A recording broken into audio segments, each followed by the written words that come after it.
डोंबिवलीमधील उद्यानामध्ये होणाऱ्या वाचनालयावरून वादंग निर्माण झालंय। ठाकरे आणि शिंदेंच्या शिवसेनेमध्ये चांगलीच जुंपलेली आहे। वाचनालय होऊ देणार नाही, शिवसेना उद्धव बाळासाहेब ठाकरे पक्षाने भूमिका घेतली तर नागरिकांच्या सुविधेसाठी वाचनालय होतंय म्हणून विरोधकांना पोटदुखी होते असं शिंदेंच्या शिवसेनेनं म्हणत पलटवार केलेला आहे।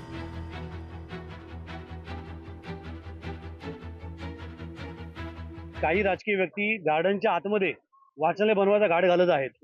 इथे समोरच महापालिकेचं वाचनालय गेले 10 वर्ष बंद पडलंय, ज्याचं लोकसभेच्याच मुख्यमंत्र्यांनी उद्घाटन केलं मोठ्या थाटामाटात। पण आजपर्यंत ते बंद आहे। ते सुरू कोणी करायचं? आणि मग स्वतःच्या राजकीय स्वार्थासाठी तुम्ही या गार्डनमध्ये जिथे लहान मुलं अबलावृद्ध सगळे खेळायला येतात ते गार्डन अजून तुम्ही छोटं करणार वाचनालय करून।